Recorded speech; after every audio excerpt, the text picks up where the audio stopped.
Slate 1, PSA 1, Compton YouthBuild.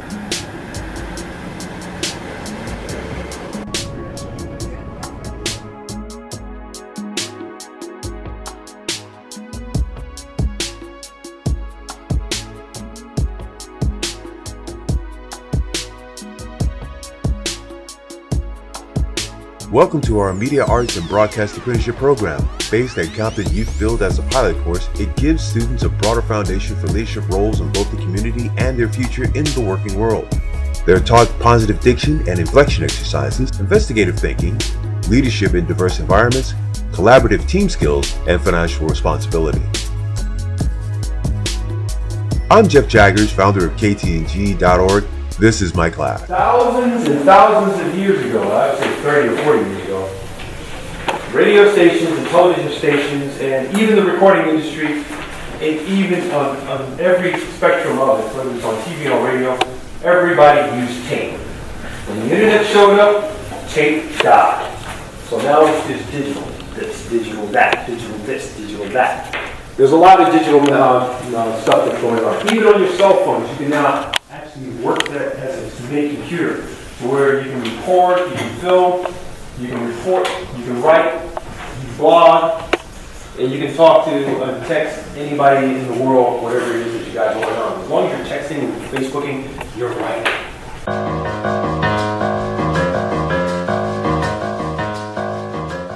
For enjoying my lonely ride, listening to Sublime, April 29, 1992. A couple looks happy in front of me, making funny faces to each other. It's cute how people make each other happy and smile. I feel so lost right now. I'm sitting on the shade in an elementary school waiting for my boyfriend. Hopefully my phone doesn't die. All I'm thinking is how happy it makes me feel to write. All the cars passing, the elote guy just passed. I wonder what's his story. Today feels hot. You know, without music, you can't really center yourself and describe what you see. People in the cars probably think I'm weird or something, the only weirdo sitting in an elementary looking homeless writing down. But hey, maybe this weirdo turns into a known writer. You never know, you know? I'll probably do this more often. It's pretty fun. Tell your side of the story. Tell what makes you you. Say anything. Just say anything. You got minutes. Last Saturday, I went to LA to eat with my boyfriend. After we finished eating, we're like, oh, let's go to Skid Row because we've never been there. I want to see how it was. So we went, and then there's like in every block there's like tents and like a lot of homeless people like in every block, and it was like really sad. Like I didn't thought that it was really like that bad. So then my boyfriend gave me $1 to give this to this homeless guy, and then I told the guy like, oh, here's $1, and he looked like really surprised. So I'm like, here, take it. And then like there was like full tents, full of tents, and then like people started coming because they wanted $1 too. And then so my boyfriend, he took like $10 out, and he told me to give like each one $1. And then I thought like it was like really sad because, you know, people don't try to give them something at least. So then this lady came up to me saying that she was hungry, so I just like gave her my leftovers from my food. I am this way, I guess, because of how I was raised, but I wouldn't change me for anything. You gotta know yourself and your work. I've lived in over 5 states and visited almost every state in the U.S.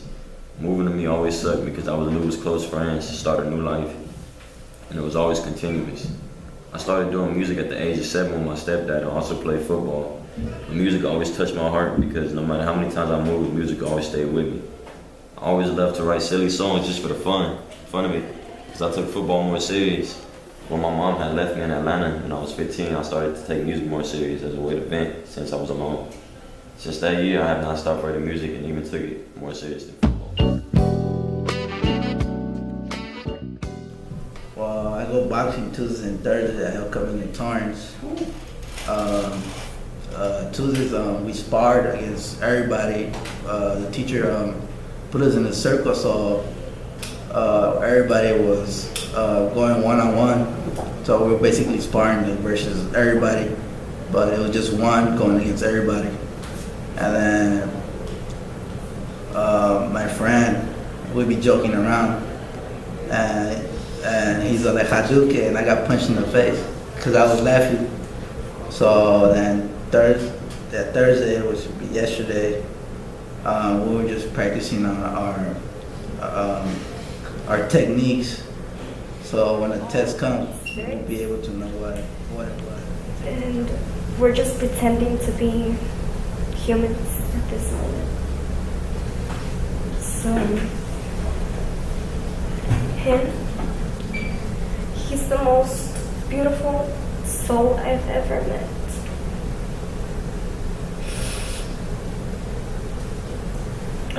I always watch these movies, like for example, The Fault in Our Stars, The Best of Me, and I can't tell all of you that what I'm living right now, it doesn't compare to that. It's really beautiful. And if you guys ever find yourselves and start not believing in love, trust me, like, love does exist. I may be far away from him. He's coming next month, December 1, and I can tell you guys that he's never treated me bad. He's never made me cry. He's never put me down. He always encourages me. He always motivates me. He's the perfect guy. I can tell all of you.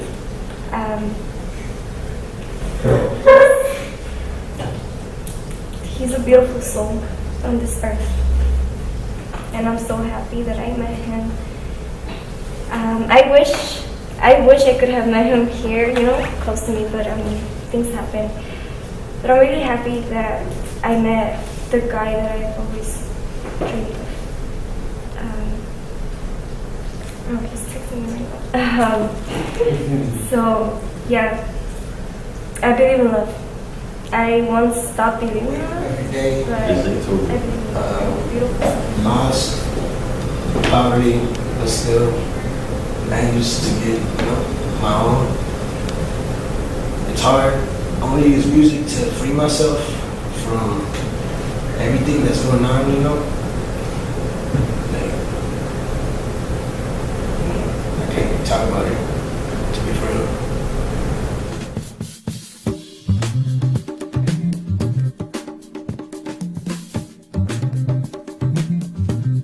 So tell me, what is your Oh, my talent is So we are here with Comtpon Radio. My name is Oscar. We're here with special guest, music mogul Mushroom Man, And today we're going to be talking about his opinion on Drake and fired. Fired. No, you're that Donald Trump, man. Wait. Cut.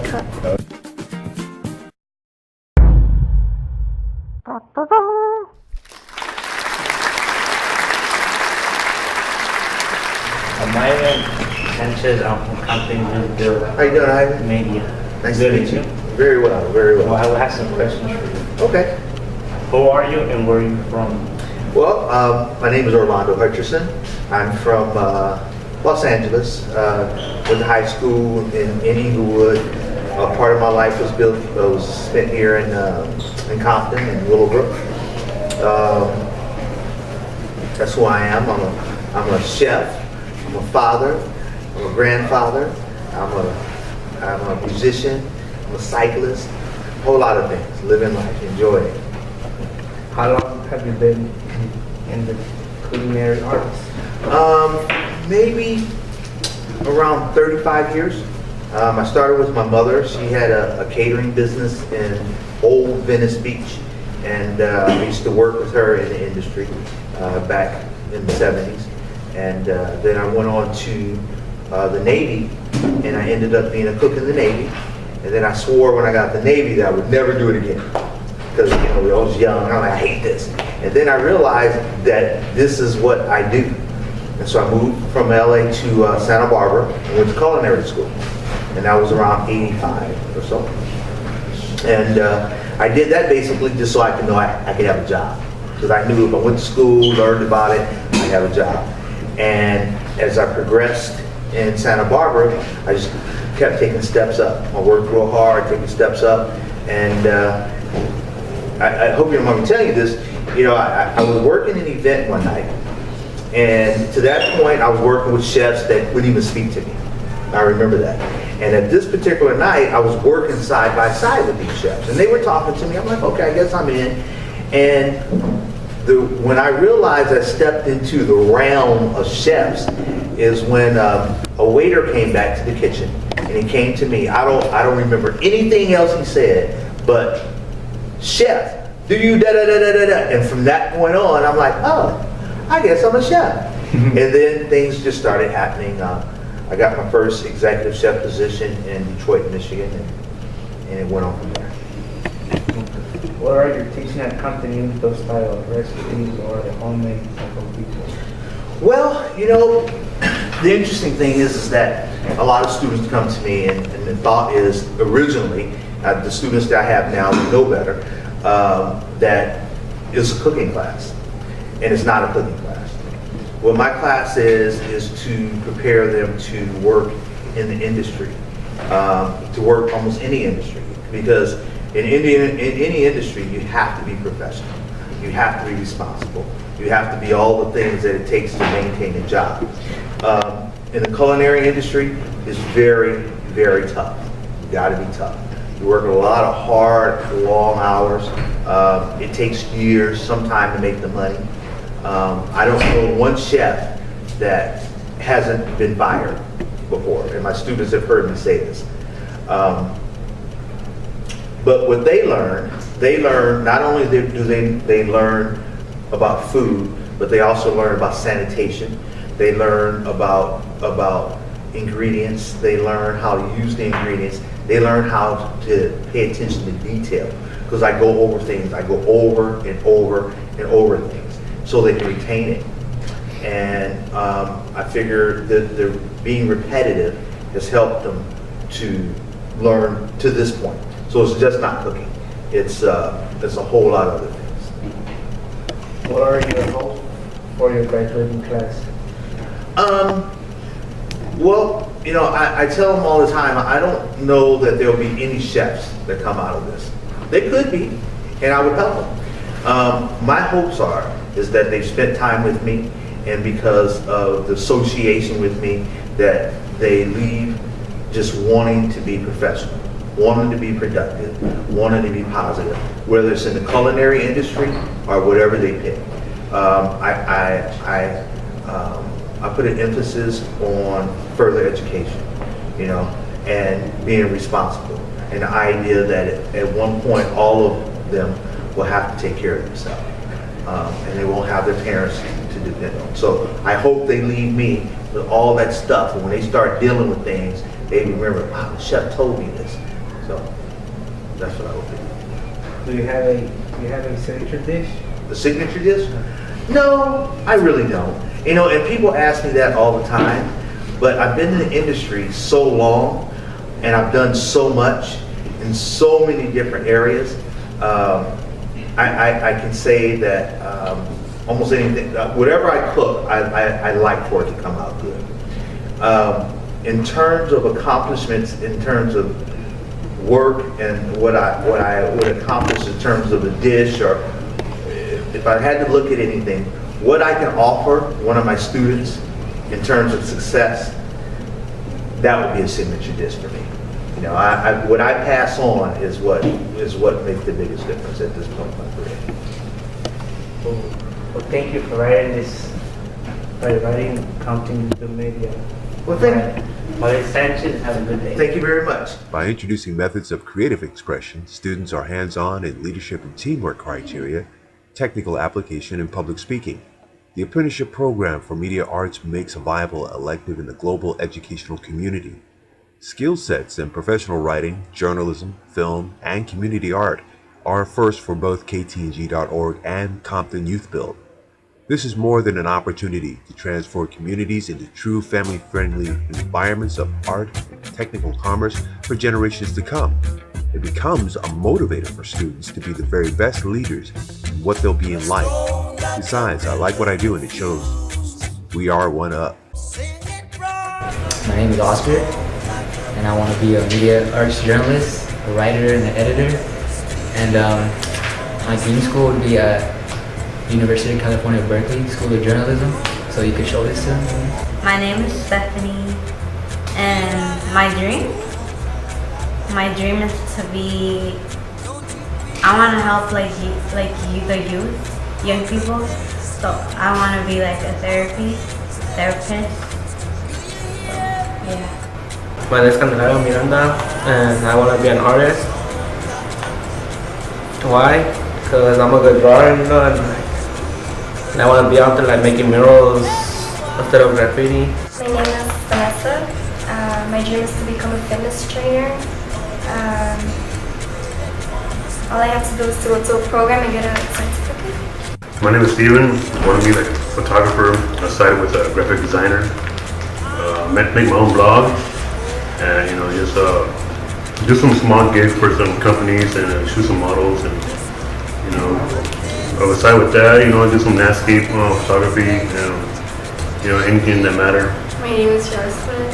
I want to be a nurse because I like to help other people. My name is YouthBuild.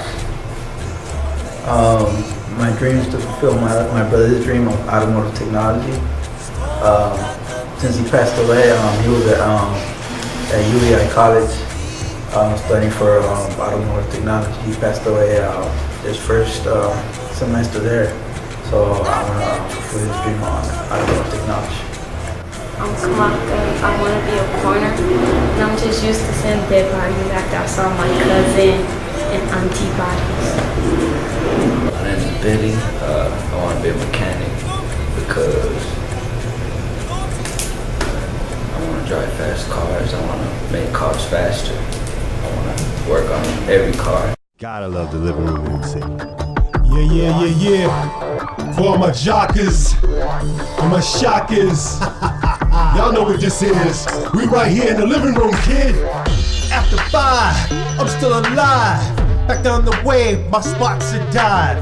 Fold in my door and get my console ready. Grab the juice and some boom and keep the phone on vibing. Crack the mic on what I write. Better than living on strife. I'm being nice on this recite. One rip, one mix from the couch flipping flicks. Uh-oh, what a show! In black light, right? No, I'm raiding the fridge, stack the bridge. Because I made it, live in stock, at least be some technician. You test on slow wits, next step. Jack to that, jack. Find a place to dump my stats. In fact, this mad cat can do more than that. But not like the life that someone else broke for a current spike. My cave is my spot. Surf the inside clock with the middle block. No cola, no bowler, just shit on the rocks. This is the birth of the living room MC. This is the birth of the living room MC. This is the birth of the living room MC. This is the birth of... Oh no, oh no, oh no, yo, oh no, you didn't. There's a PSA for school lunch. Bam. Actually, school lunch is dry as the Mojave Desert. Most school lunches be real good, and then you got some that's not so good. So far at Compton YouthBuild, it's been kind of like up and down with it because now we have croissant sandwiches, which is really good after you toast the croissants. School lunch tastes like poop. Sandwich. This is a PSA for school lunch. Bang!